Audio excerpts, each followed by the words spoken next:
যেই ইবাদতগুলা ইখলাস শূন্য হয়, সেই ইবাদতগুলাও কেমন জানি জাল ইবাদত। আল্লাহ তাআলার কুদরতি মেশিনে জাল ইবাদতগুলা ধরা পড়বে, ইবাদত বাতিল। ইবাদতের একমাত্র উপযুক্ত হকদার হলেন আল্লাহ। যেই জিনিস আল্লাহর, সেটা অন্যর জন্য কেন করা হলো? এই অপরাধে হলো গ্রেফতার, আর এই অপরাধের জন্য শাস্তি হয়ে যাবে জাহান্নাম। সেজন্য ইবাদতের মধ্যে সবর আনতে হলে দুইটা জিনিস কম্পালসারি দরকার, অবশ্যই লাগবে। এক নাম্বার হলো ইখলাস। ইখলাস কিভাবে আসবে? ইখলাস আসবে ইহসানের মাধ্যমে। ইহসানটা কিভাবে হবে? ইহসান হবে আমি যখন ইবাদত করি মনে করব আমি আল্লাহকে দেখে ইবাদত করতেছি, অথবা আমি না দেখি অবশ্যই আল্লাহ তাআলা আমাকে দেখতেছে। ইহসান ওয়ালা ইবাদত, এটা হলো ইখলাস ওয়ালা ইবাদত। আর এই ইবাদত আল্লাহ তাআলার কাছে কবুল হয়। দ্বিতীয় শর্ত হলো রাসূলের তরিকা, রাসূলের পদ্ধতি। কারণ কেউ যদি কোনো ইবাদত মন গড়া পদ্ধতিতে করে, এটা কোশ্চিন কালেও কবুল হবে না। যেমন কোরআনুল কারীমের মধ্যে নামাজের আদেশ আল্লাহ তাআলা করেছেন, নামাজের কথা বলেছেন ৮২ জায়গায়। ৮২ জায়গায় নামাজের কথা। কোন জিনিসের গুরুত্ব বোঝানোর জন্য আল্লাহ তাআলার ৮২ বার বলার দরকার নাই। আল্লাহ তাআলা একবার বললেই সেইটার গুরুত্ব বোঝার জন্য যথেষ্ট। এরপরেও ৮২ বার নামাজের কথা কোরআনুল কারীমের মধ্যে আছে। এখন যদি কোনো অতি পণ্ডিত এই চিন্তা করে, যেহেতু নামাজের আদেশ আছে কোরআনে, আমরা নামাজের পদ্ধতিটাও শিখব কোরআন থেকে। বাংলাদেশে একটা ফিতনা আস্তে আস্তে মাথা চাড়া দিচ্ছে। কিছু অতি শিক্ষিত মানুষ ওই ফিতনার দিকে ধাবিত হইতেছে। এটা হলো আহলে কোরআনের ফিতনা। আহলে কোরআন এরা শুধু কোরআন মানে, এরা হাদিস সুন্নাহ কোনো কিছু মানতে চায় না। কিন্তু বলেন তো, রাসূলুল্লাহ সাল্লাল্লাহু আলাইহি ওয়াসাল্লামের সুন্নাহ ছাড়া শরীয়তের পূর্ণাঙ্গতা আসা কোশ্চিনকালেও সম্ভব? কোনোদিন সম্ভব না। এখন যদি কোনো ব্যক্তি চিন্তা করে নামাজের কথা কোরআনুল কারীমের মধ্যে আছে, এখন এই কোরআন থেকেই আমরা নামাজ শিখব, এই চিন্তা করে যদি সে সারা দুনিয়ার বড় বড় মুফাসসিরদেরকে একত্রিত করে, তাদের হাতে কোরআন দিয়ে তাদেরকে যদি বলা হয় তোমাদেরকে সময় দেওয়া হলো মৃত্যুর আগ পর্যন্ত, কিন্তু তোমাদের উপরে দায়িত্ব হলো আমরা 2 রাকাত ফজরের নামাজ যেইভাবে আদায় করি, তোমরা শুধুমাত্র কোরআন থেকে তোমরা মৃত্যুর আগে হলেও ওই 2 রাকাত নামাজের পদ্ধতি আমাদেরকে বের করে দাও। বলেন তো সম্ভব নাকি? এটা সম্ভব? কিয়ামত পর্যন্ত সম্ভব নয়। রাসূলুল্লাহ সাল্লাল্লাহু আলাইহি ওয়াসাল্লামের সুন্নাহ হাদিস বাদ দিয়ে শুধুমাত্র কোরআন থেকে ফজরের 2 রাকাত না 1 রাকাত নামাজও কোরআন থেকে বের করা সম্ভব না। তাহলে নামাজের আদেশ হলো কোরআনুল কারীমের মধ্যে। এখন নামাজ আমরা কিভাবে পড়ব? রাসূলুল্লাহ সাল্লাল্লাহু আলাইহি ওয়াসাল্লাম বলেন, সল্লু কামা রাআইতুমুনি উসাল্লি। নামাজের আদেশ হলো কোরআনে, আর নামাজ যদি শিখতে হয় যেতে হবে রাসূলুল্লাহ সাল্লাল্লাহু আলাইহি ওয়াসাল্লামের জীবনে। সেই জন্য নবী বলেন, সল্লু কামা রাআইতুমুনি উসাল্লি, তোমরা ওইভাবে নামাজ পড়ো যেভাবে তোমরা আমাকে নামাজ পড়তে দেখো। তার মানে ইবাদত আল্লাহ তাআলার কাছে কবুল হওয়ার জন্য 2টা জিনিসই লাগবেই। একটা হলো আল্লাহর সন্তুষ্টি তথা ইখলাস, 2 নাম্বার হলো রাসূলের তরিকা। এই 2টা ইবাদতের মধ্যে অবিচ্ছেদ্য অংশ। একটা বাদ দিয়ে আরেকটাকে মানার কোনো সুযোগ নাই, মানলে সেটা ইবাদত হবে না। এই জন্য আল্লাহ তাআলা আদেশ করেন, কুল আতিউল্লাহ ওয়া আতিউর রাসূল। আমাদেরকে আদেশ করা হলো, আল্লাহর নবী বলে, আল্লাহ তাআলা বলেন নবীকে আপনি বলেন তোমরা আল্লাহর আনুগত্য করো, রাসূলের আনুগত্য করো। এখন প্রশ্ন হলো আল্লাহর আনুগত্য কিভাবে করব? আল্লাহ তাআলা এবার জানায় দেন, মাই ইউতিউর রাসূলা ফাকাদ আতাআল্লাহ। আল্লাহর রাসূলের আনুগত্যটাই হলো আল্লাহর আনুগত্যতা। সুবহানাল্লাহ বলেন। এজন্য এই 2টা ছাড়া কখনো সবরওয়ালা ইবাদত হবে না। পবিত্র কোরআনুল কারীমের সূরা আলে ইমরানের একেবারে শেষ আয়াতটা আপনাদের খেদমতে তিলাওয়াত করেছি। এই আয়াতের মধ্যে আল্লাহ সুবহানাহু ওয়া তাআলা মুমিনকে সফল হওয়ার জন্য কি ফর্মুলা অর্জন করার দরকার, একজন মুমিন যদি সফল মুমিন হতে চায় তাদেরকে কোন কোন গুণে গুণান্বিত হওয়ার প্রয়োজন, এই আয়াতের আলোকে আল্লাহ সুবহানাহু ওয়া তাআলা সফল মুমিন হওয়ার 4টি গুণের কথা আল্লাহ তাআলা আমাদেরকে জানিয়ে দিয়েছেন। কয়টি গুণের কথা? 4টি গুণের কথা। কারণ দুনিয়াতে সবাই সফল হতে চায়, যে যেই লাইনে মেহনত করে সে সেই লাইনে সর্বোচ্চ সফলতা অর্জন করতে চায়। তালিবুল ইলম ভাই যারা আছেন অবশ্যই তাদের ইচ্ছা থাকে যে আমি ইলমের লাইনে সর্বোচ্চ সফলতা অর্জন করব। যারা রাজনীতি করে তারা চায় যে আমি রাজনৈতিক ময়দানে সর্বোচ্চ সফলতা অর্জন করব। যিনি ব্যবসা করেন তিনি চান যে আমি ব্যবসায়িক লাইনে একজন প্রসিদ্ধ এবং সফল ব্যবসায়ী হব। আবার গোনার লাইনে যারা আছে, যেমন যারা চুরি করে, আন্ডারওয়ার্ল্ড যারা সন্ত্রাসী, এরাও কিন্তু চায় যে আমি দেশ বিখ্যাত কুখ্যাত একজন সন্ত্রাসী হব, যাতে এক নামে সারা দেশের মানুষ আমাকে চিনে। তাহলে প্রত্যেকে প্রত্যেকের লাইনে সফলতা চায়। আর আমরা আল্লাহ তাআলার ইহসান, দয়া, আল্লাহ আমাদেরকে ঈমানদার বানিয়েছেন, ঈমানের মতো দৌলত দান করেছেন। অবশ্যই আমরাও চাই সফল মুমিন হতে। আমরা চাই না সফল মুমিন হইতে? আল্লাহ তাআলা অনেক জায়গায় মুমিন কিভাবে সফল হবে কোরআনুল কারীমের অনেক জায়গায় বলেছেন। এই আয়াতের আলোকে 4টা গুণের কথা আল্লাহ তাআলা বলেছেন। কারণ একজন মুমিন, একজন মানুষ সফল কখন? সে যখন জাহান্নাম থেকে বেঁচে জান্নাতে যেতে পারবে, সে তখন সফল হবে, সে সফল মুমিন হবে। কারণ মূল সফলতা জান্নাতের সাথে সম্পৃক্ত। আল্লাহ তাআলা বলেন, ফামান যুহজিহা আনিন নার ওয়া উদখিলাল জান্নাতা ফাকাদ ফাজ। জাহান্নাম থেকে বেঁচে যদি জান্নাতে প্রবেশ করা যায় তাহলেই সফল হওয়া যাবে। আল্লাহ বলেন অবশ্যই তারাই সফল যারা জাহান্নাম থেকে বেঁচে জান্নাতে প্রবেশ করতে পেরেছে। এখন জান্নাতে যদি প্রবেশ করতে হয়, জান্নাতে প্রবেশ অথবা সফলতা অর্জন, এই সফলতা অর্জনের মেহনত মরার পরে করা যায় না, দুনিয়াতে করতে হয়। আমরা যখন আদম আলাইহিস সালাতু ওয়াস সালামের পৃষ্ঠদেশ থেকে আমাদের রূহ যখন বের করা হলো,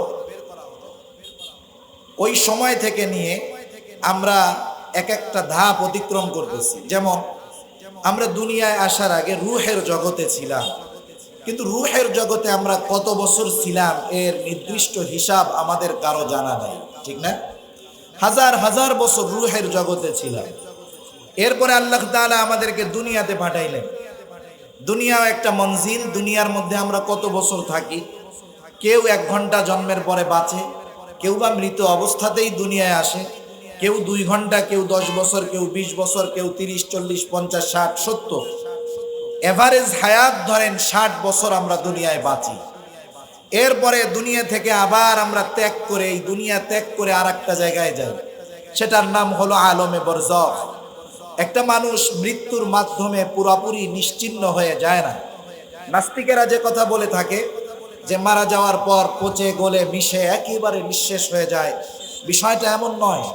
কারণ মানুষ যখন মারা যায়, আমাদের এলাকায় মানুষ মারা যাওয়ার পরে যখন মাইক অ্যানাউন্স করা হয়, তখন বলা হয় অমকের ছেলে অমক আজ বিকাল 5 ঘটিকার সময় ইন্তেকাল করিয়াছে। তার মানে সে স্থানান্তরিত হয়েছে, সে দুনিয়ায় ছিল, আলমে বরজখে চলে গেছে। এরপরে দুনিয়া থেকে আলমে বরজখ তথা আল্লাহ রাব্বুল আলামিন যেদিন আমাদেরকে পুনরায় পুনরুজ্জীবিত করবেন, কিয়ামতের দিবস পর্যন্ত আলমে বরজখ তথা যেটাকে আমরা কবর জগৎ নামে চিনি, ওখানে কত বছর থাকবো এর নির্দিষ্ট হিসাব আমাদের কারো জানা নাই। হাজার হাজার বছর সেখানে থাকতে হবে। এরপরে কিয়ামতের ময়দানে ওঠানো হবে। কিয়ামতের এক একটা দিনের মেয়াদ হবে, আল্লাহ তাআলা বলেন ইয়াউমান কানা মিকদারুহু 50 আলফ সানা। কিয়ামতের এক একটা দিনের মেয়াদ হবে দুনিয়ার 50,000 বছরের সমান। এরপরে হিসাব নিকাশ হবে। মানুষ মূলত 2 ভাগে বিভক্ত হয়ে যাবে। আল্লাহ তাআলা বলেন ফারিকুম ফিল জান্নাত ওয়া ফারিকুম ফিস সাঈর। একদল জান্নাতি হবে আর একদল জাহান্নামী হবে। এর মধ্য থেকে একটা দল অনন্তকাল জাহান্নামে থাকবে, আর যারা জান্নাতে যাবে তারা অনন্তকাল জান্নাতে থাকবে। ওটাই হলো আমাদের শেষ ঠিকানা। এখন বলেন, এই যে ধারাবাহিকতার সাথে আমরা যে এক একটা ধাপ অতিক্রম করলাম জান্নাতে যাওয়ার আগ পর্যন্ত, এই সময়গুলোর মধ্যে সবচাইতে কম সময় আমরা অবস্থান করেছি দুনিয়াতে, ঠিক কিনা বলেন? দুনিয়াতে 60 বছর, 70 বছর, 40 বছর, 50 বছর। কেউ যদি 60 বছর বেঁচে থাকেন, মনে করেন তার বালেগ হতে লাগলো 15 বছর, তাহলে এই 60 বছরের মধ্যে 45টা বছর হলো তার মূল সময়। অথচ এই 45টা বছরের কত মূল্য? এই 45টা বছরের আমল, এই 45 বছরের সওয়াব, এই 45 বছরের ভালো কাজ, এটা তাকে অনন্তকাল জান্নাতের বাসিন্দা বানাবে, অথবা এই 45 বছরের পাপ তাকে অনন্তকাল জাহান্নামে নিয়ে যাবে, ঠিক কিনা বলে? সেজন্য এই কথা নির্দ্বিধায় বলা যায়, একটা মানুষের সবচাইতে গুরুত্বপূর্ণ সময় হলো এই দুনিয়ার হায়াত, ঠিক কিনা বলে? এজন্য আল্লাহ সুবহানাহু ওয়া তাআলা এই দুনিয়ার অল্প হায়াতটাকে আমরা জানি কাজে লাগিয়ে চির সফলতা অর্জন করতে পারি। এজন্যই কোরআনুল কারীমের মধ্যে এবং রাসূলুল্লাহ সাল্লাল্লাহু আলাইহি ওয়াসাল্লাম তার হাদিসের মধ্যে আমাদেরকে এই ফর্মুলাগুলো দিয়ে গেছেন যে দুনিয়ায় আমরা কি করলে সফল হব আর দুনিয়ায় কি করলে আমরা ব্যর্থ হব। এই কথার আলোকেই আল্লাহ তাআলা এই সূরা আলে ইমরানের 200 নম্বর আয়াতে আল্লাহ তাআলা 4টি গুণের কথা বর্ণনা করেছেন। আল্লাহ তাআলা বলেন যে মুমিন এই 4টি গুণে গুণান্বিত হবে, সে সফল হয়ে যাবে। সুবহানাল্লাহ। আল্লাহ রাব্বুল আলামিন মুমিনদেরকে ডেকে বলতেছেন, ইয়া আইয়ুহাল্লাযীনা আমানুসবিরু ওয়াসাবিরু ওয়ারাবিতু ওয়াত্তাকুল্লাহ। আল্লাহ রাব্বুল আলামিন ইমানদারদেরকে বলেন, হে ইমানদারেরা, 1 নাম্বার গুণের কথা আল্লাহ তাআলা বলেন ইসবিরু, তোমরা সবর করো। এরপরে আল্লাহ তাআলা বলেন ওয়াসাবিরু, সবরের উপরে অটল থাকো। 3 নাম্বার আল্লাহ তাআলা বলেন ওয়ারাবিতু, সর্ব অবস্থায় তোমরা জিহাদের জন্য প্রস্তুত থাকো। 4 নাম্বার এই 3টা বিষয় যেই বিষয়টার উপরে নির্ভর করে সেটা হলো তাকওয়া। আল্লাহ তাআলা 4 নম্বরে বলেন ওয়াত্তাকুল্লাহ, তোমরা আল্লাহ তাআলাকে ভয় করো। যদি এই 4টা বিষয় তোমাদের মধ্যে চলে আসে কি হবে? আল্লাহ তাআলা বলেন লাআল্লাকুম তুফলিহুন, তোমরা সফল হয়ে যাইবা। 1 নাম্বার গুণের কথা আল্লাহ তাআলা বললেন সবর করো, সবর। এখন প্রশ্ন হলো সবর কিভাবে করব, সবর কোথায় করব? তাফসিরে মাআরিফুল কোরআন মুফতি শফি রহমাতুল্লাহি আলাইহি সুন্দরভাবে বর্ণনা করেন, মানুষ মূলত সবর করবে 3 জায়গায়। 1 নম্বরে সবর হবে আল্লাহ তাআলার আনুগত্যের মধ্যে তথা ইবাদতের মধ্যে সবর। 2 নাম্বার সবর হবে গুনার থেকে বেঁচে থাকার মধ্যে সবর। 3 নম্বর হবে বিপদ আপদ মুসিবতের মধ্যে সবর। এখন প্রশ্ন হলো ইবাদতের মধ্যে সবর এটা আবার কোন জিনিস? বুজুর্গানে দিন বলেন, কোন মানুষ যদি তার ইবাদতকে সবরওয়ালা ইবাদত হিসাবে আল্লাহ রাব্বুল আলামিনের দরবারে পেশ করতে চায়, ওই ইবাদতের মধ্যে 2টা জিনিস তো অবশ্যই লাগবে। 1 নাম্বার, ইবাদত ছোট হোক আর বড় হোক, ইবাদতের একমাত্র হকদার, একমাত্র উপযুক্ত হলেন আল্লাহ। ইবাদতটা যত ছোট হোক আর বড় হোক, ইবাদত কার সন্তুষ্টির জন্য হবে বলেন তো? আল্লাহ তাআলার সন্তুষ্টির জন্য হবে। এই জন্য 1 নাম্বার দরকার আল্লাহর সন্তুষ্টি তথা ইখলাস। 2 নাম্বার দরকার রাসূলুল্লাহ সাল্লাল্লাহু আলাইহি ওয়াসাল্লামের পদ্ধতি তরিকা। কোন ইবাদতের মধ্যে যখন এই 2টা জিনিস যথাযথভাবে পাওয়া যাবে, তখন ওই ইবাদত হয়ে যাবে সবরওয়ালা ইবাদত। ওই ইবাদত আল্লাহ রাব্বুল আলামিনের কাছে গ্রহণযোগ্য হবে। আর যদি ইবাদত যত বড় হোক না কেন, ইবাদতের মধ্যে যদি ইখলাস না থাকে, রাসূলের তরিকা না থাকে, ওই ইবাদত যত বেশি হোক না কেন, যত বড় হোক না কেন, আল্লাহ রাব্বুল আলামিনের কাছে ওই ইবাদতের কোনো দাম নাই। কারণ আল্লাহ রাব্বুল আলামিন চান সুন্দর ইবাদত। এজন্য আল্লাহ তাআলা পবিত্র কোরআনুল কারীমের সূরা মুলকের মধ্যে বলেন, আল্লাযী খালাকাল মাউতা ওয়াল হায়াতা লিয়াবলুয়াকুম আইয়ুকুম আহসানু আমালা। আল্লাহ রাব্বুল আলামিন প্রথমে বললেন, আমি মানুষ এবং জিন জাতিকে আমার ইবাদত করার জন্য সৃষ্টি করেছি। আল্লাহ তাআলা বলেন, ওয়া মা খালাকাতুল জিন্না ওয়াল ইনসা ইল্লা লিয়াবুদুন। আল্লাহ তাআলা মানুষ এবং জিনকে তার ইবাদত করার জন্য সৃষ্টি করেছে। এখন কথা হলো ইবাদতটা হবে কেমন ইবাদত? আল্লাহ তাআলা বলেন ইবাদতটা হতে হবে সুন্দর। আল্লাহ এইজন্যই বলেন আল্লাযী খালাকাল মাউতা ওয়াল হায়াত। আল্লাহ রাব্বুল আলামিন মরণ এবং জীবনকে সৃষ্টি করেছেন লিয়াবলুয়াকুম। আল্লাহ বলেন তোমাদের পরীক্ষা করার জন্য, অর্থাৎ আমাদের পরীক্ষা করার জন্য আল্লাহ তাআলা মউত এবং হায়াত সৃষ্টি করলেন। কি পরীক্ষা করতে চায় আল্লাহ? আল্লাহ তাআলা বলেন লিয়াবলুয়াকুম আইয়ুকুম আহসানু আমালা। আল্লাহ তাআলা পরীক্ষা করতে চান কার আমল কত সুন্দর। দুনিয়ার মধ্যে আমাদের সুন্দরের সংজ্ঞা হলো যেটা যত দৃষ্টিনন্দন সেটা তত সুন্দর। আমরা যেটাকে দেখতে যত ভালো লাগে, যেটা যত দৃষ্টিনন্দন হয়, আমরা সেটাকে তত সুন্দর মনে করি। কিন্তু আল্লাহ তাআলার কাছে তো সুন্দর দেখতে যদি সুন্দর হয় সেটা মূলত সুন্দর নয়। আল্লাহ তাআলার কাছে সুন্দরের সম্পৃক্ততা হলো অন্তরের সাথে, ঠিক কিনা বলেন? এজন্য রাসূলুল্লাহ সাল্লাল্লাহু আলাইহি ওয়াসাল্লাম বলেন, ইন্নাল্লাহা লা ইয়ানজুরু ইলা সুওয়ারিকুম ওয়ালাকিন ইয়ানজুরু ইলা কুলুবিকুম ওয়া নিয়্যাতিকুম। আল্লাহ রাব্বুল আলামিন কারো সূরত দেখেন না, চেহারা দেখেন না, কে কত সুন্দর আল্লাহ তাআলা এটা দেখেন না, কে কোন বংশের মানুষ আল্লাহ তাআলা এটা দেখেন না। আল্লাহ রাব্বুল আলামিন দেখেন মানুষের নিয়ত আর মানুষের অন্তর। তার অন্তরের মধ্যে কি আছে আল্লাহ তাআলা এইটা দেখেন। এজন্য রাসূলুল্লাহ সাল্লাল্লাহু আলাইহি ওয়াসাল্লাম বলেন, আখলিস দীনাকা ইয়াকফিকাল আমালুল কলিল।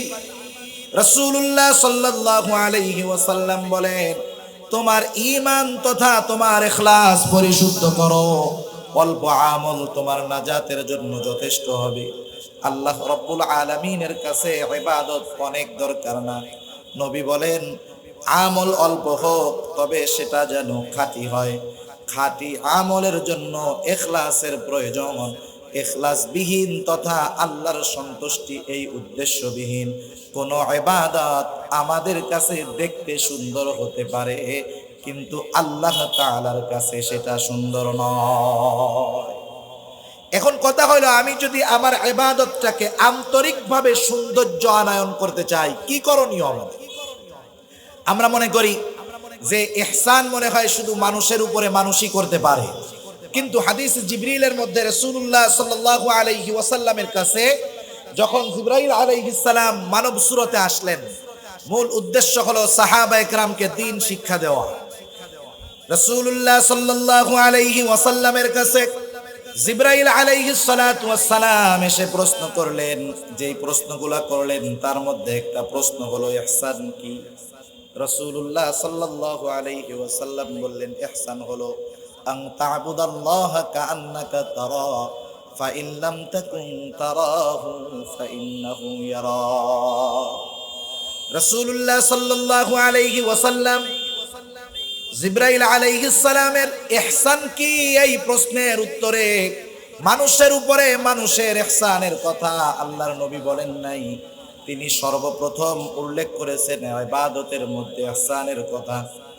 রাসূলুল্লাহ সাল্লাল্লাহু আলাইহি ওয়াসাল্লাম বললেন, আন তা'বুদাল্লাহা কাআন্নাকা তারা, তুমি এমন ভাবে আল্লাহ তাআলার ইবাদত করবা কেমন যেন তুমি আল্লাহ তাআলাকে দেখতেছো। আর যদি এটা সম্ভব না হয়, ফাইল্লাম তাকুন তারাহু ফাইন্নাহু ইয়ারাকা, এটা যদি সম্ভব না হয় অবশ্যই তো আল্লাহ তাআলা আমাদেরকে দেখতেছেন। আল্লাহ দেখেন না? আল্লাহ তাআলা তো দেখেন। দুনিয়ার মানুষের দেখা একরকম আর আল্লাহ তাআলার দেখাটা আর এক রকম। মনে করেন বোঝানোর জন্য বলতেছি, এখন যদি আমাদের কাউকে বলা হয় আমাদের মধ্যে কাউকে যদি বলা হয় মাননীয় প্রধানমন্ত্রী অথবা মাননীয় রাষ্ট্রপতি যদি আমাদের কাউকে বলে আপনার কাছে একটা অনুরোধ, আপনি আমাকে 2 রাকাত নামাজ পড়ে দেখাবেন, প্রেসিডেন্টের সামনে আপনাকে 2 রাকাত নামাজ পড়তে হবে, বলেন তো ওই সময় স্বাভাবিক মানবিক দৃষ্টিকোণ থেকে কি বলে?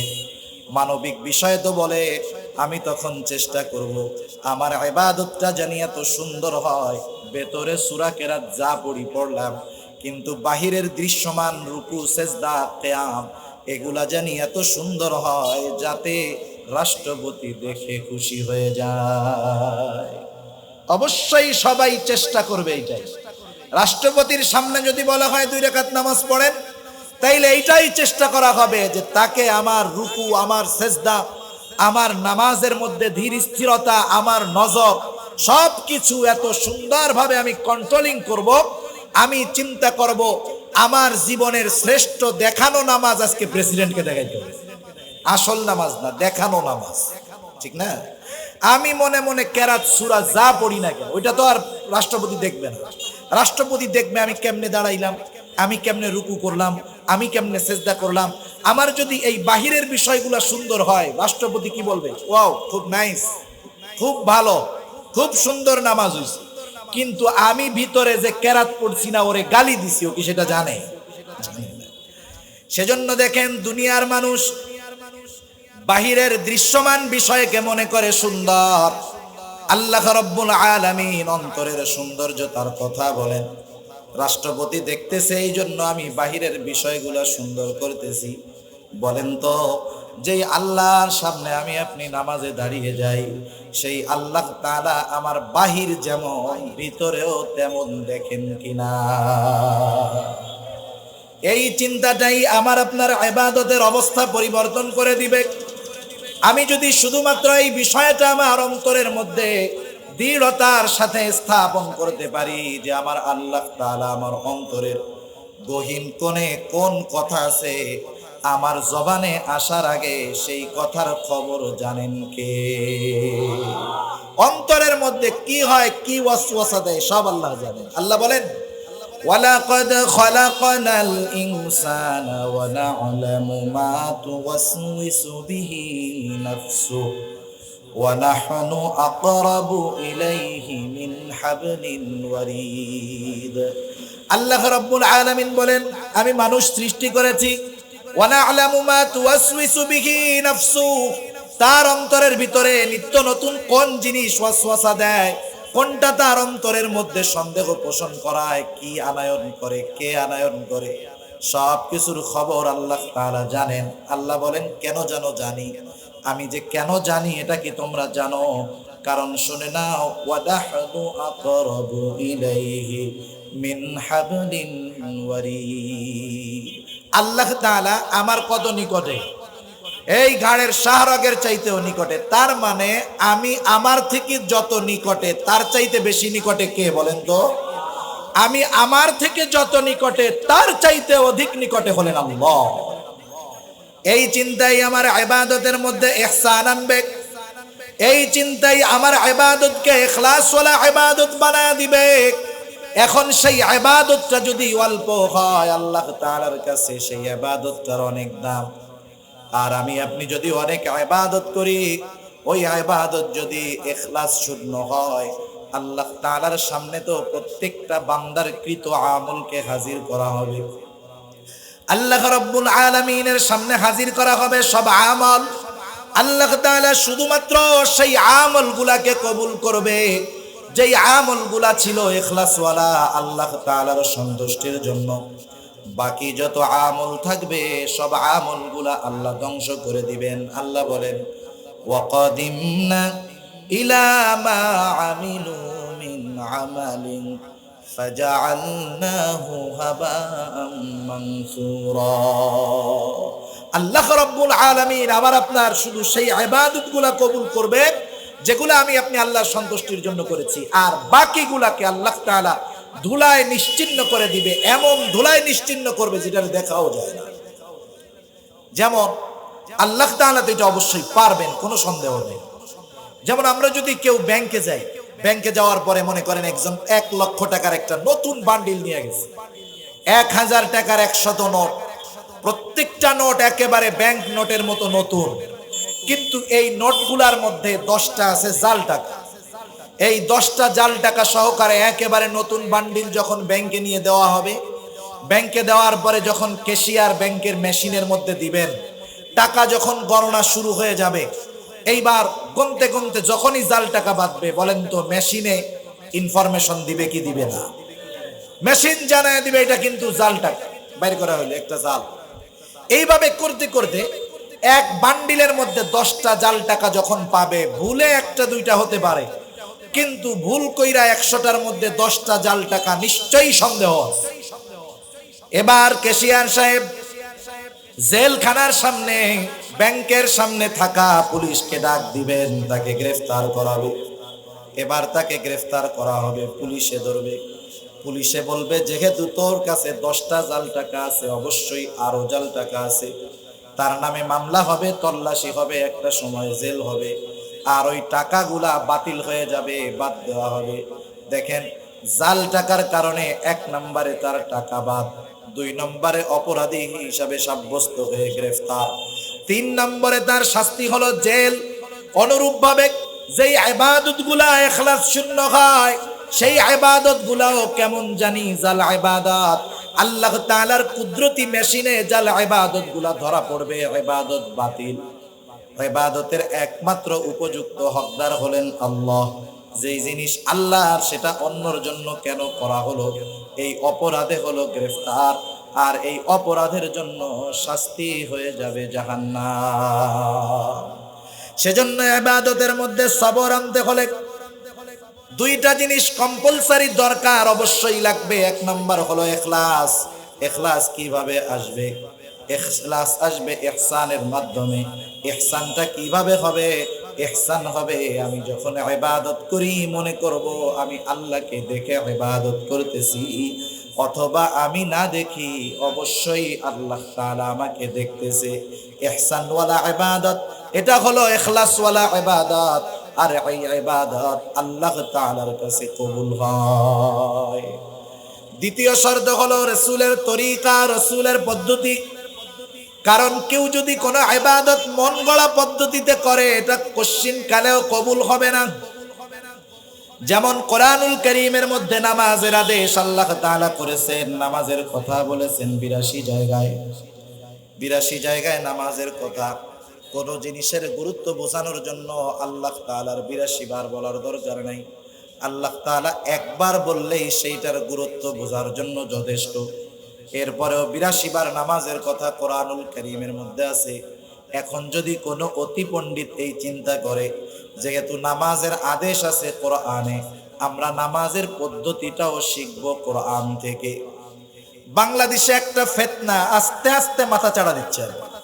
কিছু অতি শিক্ষিত মানুষ ওই ফিতনার দিকে ধাবিত হইতেছে। এটা হলো আহলে কোরআনের ফিতনা। আহলে কোরআন এরা শুধু কোরআন মানে, এরা হাদিস সুন্নাহ কোনো কিছু মানতে চায় না। কিন্তু বলেন তো, রাসূলুল্লাহ সাল্লাল্লাহু আলাইহি ওয়াসাল্লামের সুন্নাহ ছাড়া শরীয়তের পূর্ণাঙ্গতা আসা কোশ্চিনকালেও সম্ভব? কোনোদিন সম্ভব না। এখন যদি কোনো ব্যক্তি চিন্তা করে নামাজের কথা কোরআনুল কারীমের মধ্যে আছে, এখন এই কোরআন থেকেই আমরা নামাজ শিখবো, এই চিন্তা করে যদি সে সারা দুনিয়ার বড় বড় মুফাসসিরদেরকে একত্রিত করে, তাদের হাতে কোরআন দিয়ে তাদেরকে যদি বলা হয় তোমাদেরকে সময় দেওয়া হলো মৃত্যুর আগ পর্যন্ত, কিন্তু তোমাদের উপরে দায়িত্ব হলো আমরা 2 রাকাত ফজরের নামাজ যেইভাবে আদায় করি, তোমরা শুধুমাত্র কোরআন থেকে তোমরা মৃত্যুর আগে হলেও ওই 2 রাকাত নামাজের পদ্ধতি আমাদেরকে বের করে দাও। বলেন তো সম্ভব নাকি? এটা সম্ভব? কিয়ামত পর্যন্ত সম্ভব নয়। রাসূলুল্লাহ সাল্লাল্লাহু আলাইহি ওয়াসাল্লামের সুন্নাহ হাদিস বাদ দিয়ে শুধুমাত্র কোরআন থেকে ফজরের 2 রাকাত না 1 রাকাত নামাজও কোরআন থেকে বের করা সম্ভব। তাহলে নামাজের আদেশ হলো কোরআনুল কারীমের মধ্যে। এখন নামাজ আমরা কিভাবে পড়ব? রাসূলুল্লাহ সাল্লাল্লাহু আলাইহি ওয়াসাল্লাম বলেন, সাল্লু কামা রাআইতুমুনি উসাল্লি। নামাজের আদেশ হলো কোরআনে, আর নামাজ যদি শিখতে হয় যেতে হবে রাসূলুল্লাহ সাল্লাল্লাহু আলাইহি ওয়াসাল্লামের জীবনে। সেই জন্য নবী বলেন সল্লু কামা রাআইতুমুনি উসাল্লি, তোমরা ওইভাবে নামাজ পড়ো যেভাবে তোমরা আমাকে নামাজ পড়তে দেখো। তার মানে ইবাদত আল্লাহ তাআলার কাছে কবুল হওয়ার জন্য দুইটা জিনিসই লাগবেই। একটা হলো আল্লাহর সন্তুষ্টি তথা ইখলাস, দুই নাম্বার হলো রাসূলের তরিকা। এই দুইটা ইবাদতের মধ্যে অবিচ্ছেদ্য অংশ, একটা বাদ দিয়ে আরেকটাকে মানার কোনো সুযোগ নাই, মানলে সেটা ইবাদত হবে না। এই জন্য আল্লাহ তাআলা আদেশ করেন কুল আতিউল্লাহ ওয়া আতিউর রাসূল, আমাদেরকে আদেশ করা হলো, আল্লাহর নবী বলে, আল্লাহ তাআলা বলেন নবীকে আপনি বলেন তোমরা আল্লাহর আনুগত্য করো, রাসূলের আনুগত্য করো। এখন প্রশ্ন হলো আল্লাহর আনুগত্য কিভাবে করব? আল্লাহ তাআলা এবার জানায় দেন মাই ইউতিউর রাসূলা ফাকাদ আতাআল্লাহ, আল্লাহর রাসূলের আনুগত্যতাই হলো আল্লাহর আনুগত্যতা। সুবহানাল্লাহ বলেন। এজন্য এই দুইটা ছাড়া কখনো সবরওয়ালা ইবাদত হবে না। দুই নাম্বার সবর হবে গুনার থেকে বেঁচে থাকার মধ্যে সবর। কারণ আজকে গুনাহ তো একটা সময় গুনাহ করার জন্য মানুষের গুনার কাছে যাওয়া লাগতো, এখন গুনাহ করার জন্য গুনার কাছে যাওয়া লাগে না, বরং মানুষ তো গুনাহ পকেটে নিয়ে ঘুরতে পারে, ঠিক না? আগে গুনার কাছে যাওয়া লাগতো। যেমন গ্রাম অঞ্চলের মানুষ, সে যদি মনে করতো একটা সিনেমা দেখার গুনাহ করবে, সিনেমা দেখার গুনাহ 30 বছর আগে গ্রামের মানুষ মন চাইলেই করতে পারত। তার সিনেমা দেখার জন্য হয়তো শহরে যাওয়া লাগবে, হয়তো থানা শহরে নাইলে জেলা শহরে গিয়ে সিনেমা হলে একটা সিনেমা দেখবে, 3 ঘন্টার গুনাহ করবে। এই সিনেমার দেখার গুনাহ আর সারা সপ্তাহে সে করতে পারবে না। এরপরে আসলো বিটিভি, সাদা কালো টেলিভিশন থাকতো মানুষের বাড়িতে, ব্যাটারি দিয়ে বড় অ্যান্টিনা দিয়ে এটাকে চালানো হতো। প্রতি জুমার দিন, জুমার পরে সাপ্তাহিক গুনার একটা সুযোগ থাকতো, ওইখানে গিয়া মানুষ সিনেমা দেখতো, যার যার বাড়িতে টেলিভিশন থাকতো তার তার বাড়িতে গিয়া দেখতো এগুলো। এরপরে আসলো প্রযুক্তির উৎকর্ষতার নামে ডিশের লাইন। আস্তে আস্তে ডিশের লাইন যখন আসলো, সিনেমা এখন সপ্তাহে একদিন না প্রতিদিন দেখা যায়। শুধু তাই না, একজন সকালে সিনেমা দেখার গুনাহ করতে পারে নাই, কর্তৃপক্ষ জানায় দিল তোমার যেই গুনাহটা ছুটে গেছে আফসোস করো না, এটা বিকাল বেলায় কাজা করার সুযোগ তোমার আছে। আছে না নাই? তাহলে দেখেন গুনাহ করে, গুনার কাজাও করে। আস্তে আস্তে গুনাহ আরো সহজ হয়ে যাইতেছে। ওই সময় তো মানুষ গুনাহ করতে চাইলে ঘরের একটা নির্দিষ্ট জায়গায় বসা লাগতো। এরপরে আসলো মোবাইল, মোবাইল আসলো, মানুষেরা কম্পিউটারের দোকানে গিয়ে মেমোরি কার্ডের ভিতরে গুনাহ ভরে যেখানে খুশি সেখানে দেখতে পারছে। এরপরে আরেকটু উন্নত হলো গুনার পদ্ধতি। আগে তো দোকানে গিয়ে মেমোরি কার্ড ভইরা কম্পিউটার থেকে যেই গুনাহ দিবে সেই গুনাহ দেখতে হবে। এরপরে কি হলো? এরপরে আসলো multimedia mobile, internet connection, 2G 3G 4G আসার কারণে এই গুনাহ মন চায়, যখন মন চায়, যে জায়গায় মন চায় দেখা যায়, করাও যায়, ঠিক কিনা বলে? এরপরে আরেকটু আপগ্রেড হয়ে গেছে, গুনাহ করাইতে করাইতে এখন আমাদের গুনাহ করাইতে বাধ্য করে। কেমনে?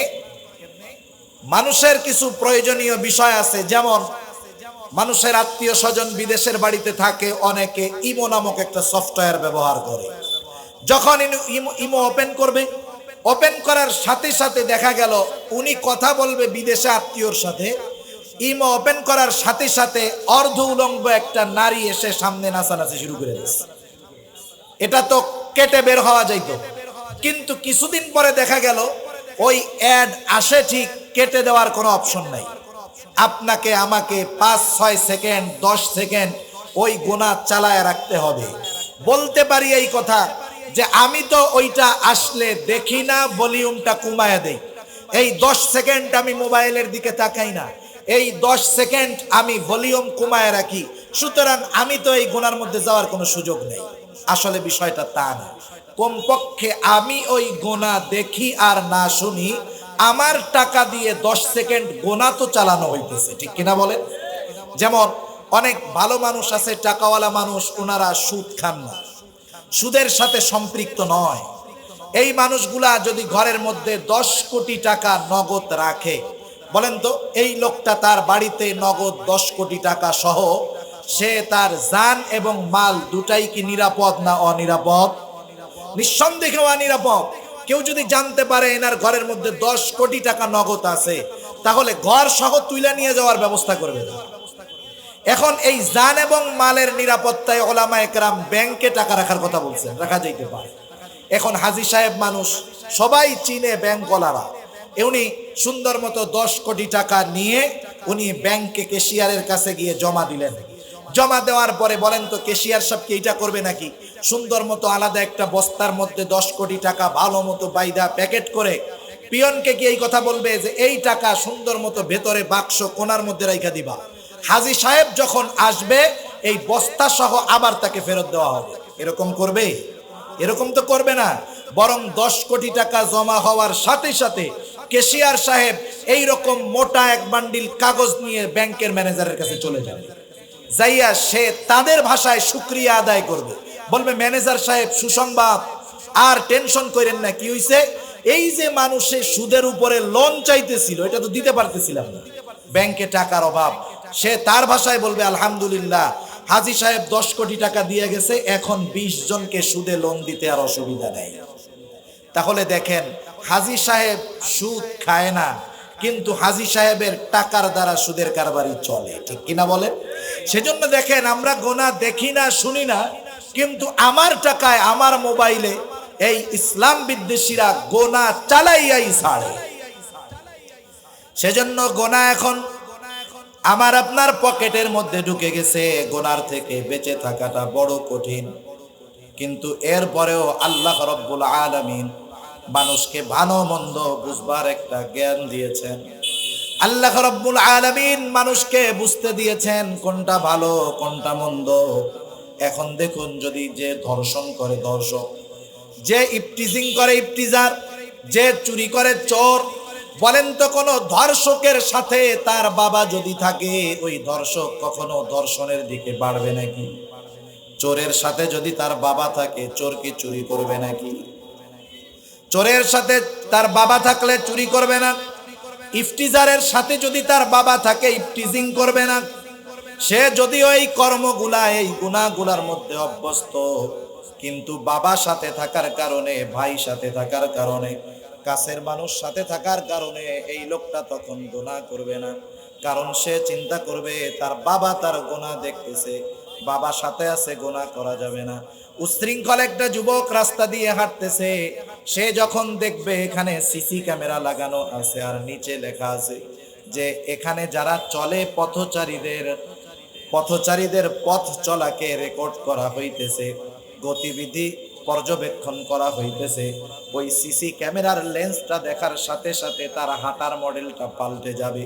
তার মানে দেখেন, আমি আমার বাবার ভয়ে গুনাহ করি না, প্রশাসনের ভয়ে গুনাহ করি না, ওস্তাদের ভয়ে গুনাহ করি না, ক্যামেরার লেন্সের ভয়ে গুনাহ করি না। এই চিন্তা করি যে আমি গুনাহ যদি করি ওরা আমাকে দেখা ফেলবে, সিসি ক্যামেরায় আমার গুনাহ রেকর্ড হয়ে যাবে। আমি বাবার ভয়ে গুনাহ করি না ঠিক, কিন্তু যেই আল্লাহ আমার চাইতেও আমার বেশি নিকটে, সেই আল্লাহর ভয়ে আমি গুনাহ ছাড়তে পারি না। এখন যদি আমার মধ্যে এই চিন্তা আসতো যে আমার আল্লাহ তো আমার চাইতে আমার অধিক নিকটে, আমার আল্লাহ সর্ব অবস্থায় আমাকে দেখতেছে, রাতের আধারে দেখতেছে, দিনের আলোতে দেখতেছে, শুধু তাই নয়, আল্লাহ রব্বুল আলামিন জানায় দেন আমার আপনার সাথে দুইজন ফেরেশতা বালেগ হওয়ার পর থেকে দুই কাঁধে নিযুক্ত আছে। দুইজনে খাতা কলম নিয়ে বসে গেছে। বালেগ হওয়ার পর থেকে আমার সব সৎকর্ম, আমার সব অপকর্মগুলা লিখিত আকারে রেকর্ড হয়ে যাইতেছে। আল্লাহ রব্বুল আলামিন বলেন কিরামান কাতিবিনা ইয়ালামুনা মা তাফআলুন। আল্লাহ তাআলা আবার বলেন ইয ইয়াতালাক্কাল মুতালাক্কিয়ানি আনিল ইয়ামিনি ওয়া আনিশ শিমালি কাঈদ। দুইজনকে দুই কাঁধে আল্লাহ বসায় দিয়েছে, ওরা আমার আপনার সব কিছুর হিসাব করতেছে। ওরা কিন্তু সরকারি চাকরিজীবীর মতো না যে ওদের দৈনিক 8 ঘন্টা ডিউটি, শুক্র শনি এই 2 দিন ছুটি, এরকম নাকি। এদেরকে বালেগ হওয়ার সাথে সাথে ওরা আমাদের সাথে যা আছে মরার আগ পর্যন্ত থাকবে। কিছু ফেরেশতা আছে কিছু জায়গায় যায় না, যেমন কারো ঘরের মধ্যে যদি জীব জানোয়ারের ছবি থাকে, কুকুর থাকে, ওই জায়গায় রহমতের ফেরেশতা যায় না।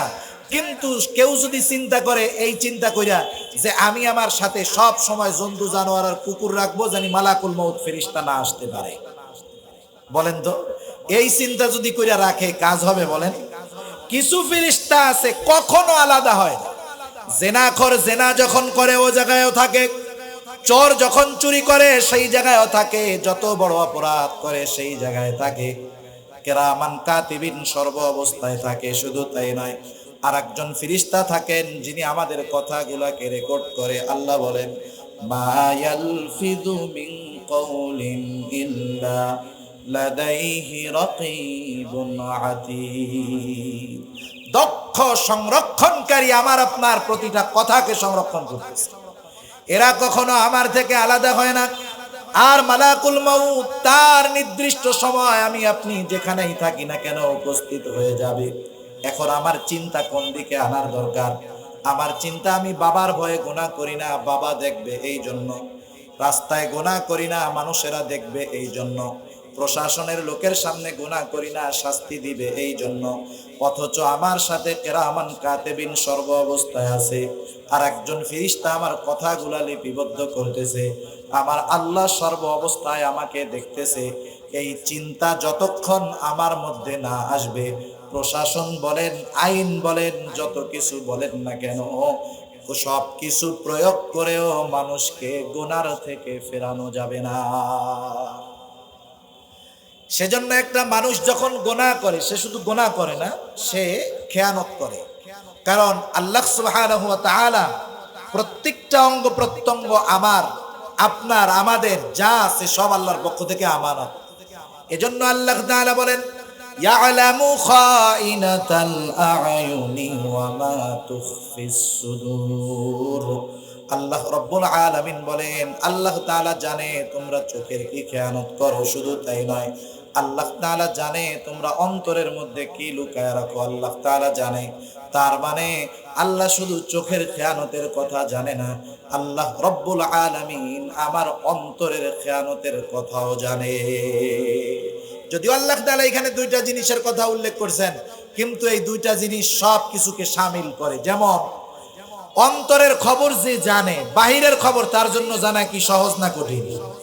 নিঃসন্দেহে সহজ। আল্লাহ তাআলা আমার প্রত্যেকটা অঙ্গ প্রত্যঙ্গের গুনার ব্যাপারে, খেয়ানতের ব্যাপারে আল্লাহ তাআলা জানেন। আমাকে, আপনাকে, আমাদেরকে এই চিন্তাই শুধুমাত্র গুনার থেকে ফেরাতে পারে, গুনার মধ্যে সবর আনায়ন করতে পারে, এছাড়া অন্য কোনো পদ্ধতি সম্ভব না।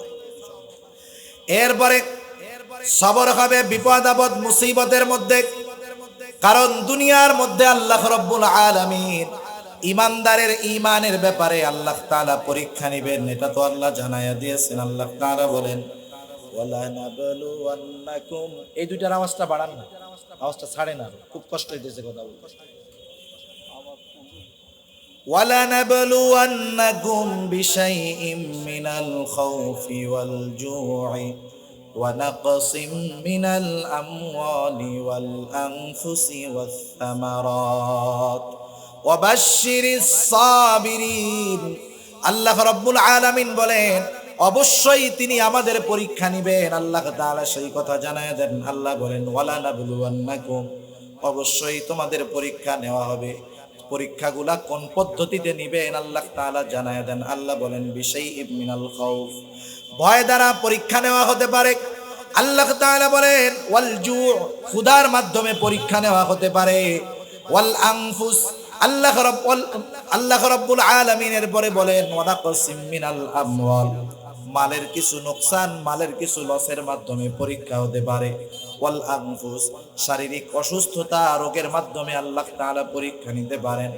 ওয়াস সামারাত, ফসলের ক্ষতির মাধ্যমে হয়তো আল্লাহ তাআলা পরীক্ষা নেবেন। এখন যেই মানুষগুলা আল্লাহর নেওয়া এই পরীক্ষায় পাশ হয়ে যাবে, এরা হবে সাবিরিন বান্দা। আল্লাহ তাআলা বলেন, ওয়াবাশশিরিস সাবিরিন, আর এই মানুষগুলাকে সুসংবাদ জানায় দেন তথা জান্নাতের সুসংবাদ জানায় দেন। কারণ এক হাদিসের মধ্যে আসছে, সবর, সবরের প্রতিদান হলো জান্নাত। সুবহানাল্লাহ বলেন। আল্লাহ রাব্বুল আলামিন সেই জন্য জানায় দিয়েছেন, বিপদ আপদ আসতেই পারে, এটা তো আমাদের ঈমানের ভিত্তি সমূহের অন্যতম একটি ভিত্তি হলো আমরা তো এই জিনিসের উপরে ঈমান এনেছি যে তাকদীরের ভালো মন্দ আল্লাহর তরফ থেকেই হয়। ওয়াল কাদরি খাইরিহি ওয়া শাররিহি মিনাল্লাহি তাআলা। এই যে জিন্দেগীর মধ্যে তাকদীরের যত কল্যাণ অকল্যাণ সব আল্লাহর তরফ থেকে হয়। আল্লাহ বিপদ দেন, আল্লাহ বিপদ থেকে উদ্ধার করেন। এজন্য আল্লাহ তাআলা জানায় দেন, গোলাম আমি আল্লাহ তোমাকে সুখ স্বাচ্ছন্দ্য সব দেই, আমি আল্লাহই তোমাকে আবার দুঃখ কষ্ট দেই, সকল প্রকার বিপদ আপদ দেই। এখন যখন তুমি বিপদ আপদে পড়ো তুমি কি করবা? আল্লাহ তাআলা ঈমানদারদেরকে উদ্দেশ্য করে বলেন, ইয়া আইয়ুহাল্লাযীনা আমানুস্তাঈনু বিস-সাবরি ওয়াস-সালাহ। আল্লাহ তাআলা ঈমানদারদেরকে উদ্দেশ্য করে বলেন, হে ঈমানদারেরা, দুনিয়ায় তো কত রকমের বিপদ আপদ আসতে পারে। এখন যদি আমাদের বিপদ আপদ আসে কি করব? আল্লাহ তাআলা বলেন, ইস্তাঈনু, আমি আল্লাহ তাআলার কাছে তোমরা সাহায্য চাও। আল্লাহর কাছে সাহায্য চাওয়ার মাধ্যম কি? দুনিয়ার যদি কোনো বড় মানুষের সাথে আমরা সাহায্য চাইতে চাই বা সাহায্য চাইতে যেতে চাই, কত প্রসেস কত পদ্ধতির পরে হয়তো দেখা পাওয়াটা কঠিন হয়ে যাবে। কিন্তু আল্লাহ তাআলা বলেন, আমি আল্লাহর কাছে সাহায্য চাওয়া এটা কঠিন নয়। আল্লাহ তাআলা বলেন, আমি আল্লাহর কাছে সাহায্য চাওয়ার মাধ্যম হলো সবর এবং সালাত।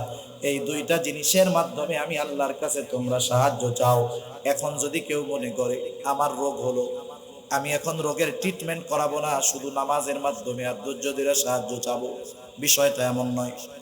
কেউ যখন বিপদে পড়ে অসুস্থ হয়ে গেল, শরীয়ত যেইভাবে চেষ্টা করার অনুমোদন দিয়েছে সেই পদ্ধতিতে অসুস্থতা থেকে বাঁচার প্রচেষ্টা করা, এটা সবরের বহির্ভূত কোনো বিষয় নয়। মনে করেন 4 জন লোকের এক ধরনের রোগ হলো, একই রোগ একই সিনড্রোম, সব একই ডাক্তারের কাছে চিকিৎসা করানো হলো, দেখা গেল 2 জন ভালো হলো, 2 জন মারা গেল। কিন্তু যেহেতু রোগ এক, চিকিৎসা এক, হিসাব তো বলে এই 4 জনই সুস্থ হওয়ার কথা, ঠিক না? কিন্তু 2 জন মারা গেল, 2 জন ভালো হইল কেন? কারণ কোন চিকিৎসা কোন ওষুধ কাউকে রোগ থেকে মুক্তি দিতে পারে না, রোগ থেকে মূলত মুক্তি দেন কে? সেজন্য চিকিৎসা করা সুন্নাতের বহির্ভূত নয়, চিকিৎসা করাটাই উচিত। সে চিকিৎসা করবে আর ইয়াকিন রাখবে আল্লাহ তাআলার উপরে, চিকিৎসার উপরেও নয়, চিকিৎসকের উপরেও নয়, ওষুধের উপরেও নয়। আমরা প্রচেষ্টা করতে পারি কিন্তু সফলতা দিবেন কে?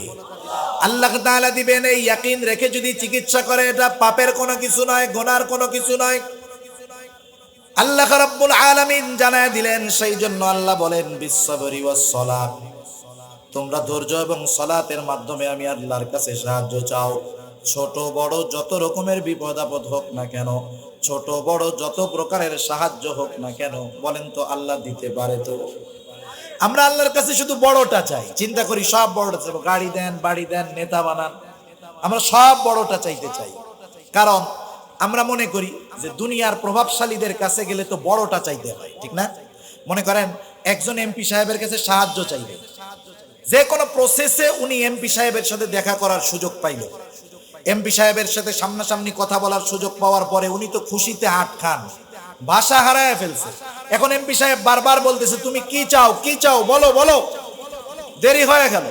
এখন কেউ যদি বলে, এমপি সাহেব আপনার সাথে দেখা হয়েছে, আমি অনেক খুশি, আপনার কাছে আমি 2 টাকার একটা চকলেট চাই, এমপি সাহেবের কিছু বলা লাগবে না তো, ওনার আশেপাশের লোকজন ধরে নিয়ে পিঠাবে, ঠিক কিনা বলেন? তুই এমপি সাহেবের কাছে আসছিস। আচ্ছা, যাই হোক, তাহলে এই সবর 3 জায়গায়, ইবাদত তথা আনুগত্যের মধ্যে সবর, গুনার থেকে বেঁচে থাকার সবর এবং বিপদ আপদ মুসিবতে সবর। এই গুণ অর্জন করতে পারলে আল্লাহ তাআলা বলেন কোনো চিন্তা নাই। কেন নাই? আল্লাহ বলেন ইন্নাল্লাহা মাআস সাবিরিন, নিশ্চয়ই আল্লাহ তাআলা ধৈর্য ধারণকারীদের সাথে আছেন। সুবহানাল্লাহ। এই গুণ যদি অর্জন করতে পারি, সাথে থাকবে কে? আল্লাহ তাআলা আমাদের সবাইকে সাবিরিন বান্দা হওয়ার তৌফিক দান করুক। সবাই বলি আমিন। ওয়া আখিরু দাওয়ানা আলহামদুলিল্লাহি রাব্বিল আলামিন।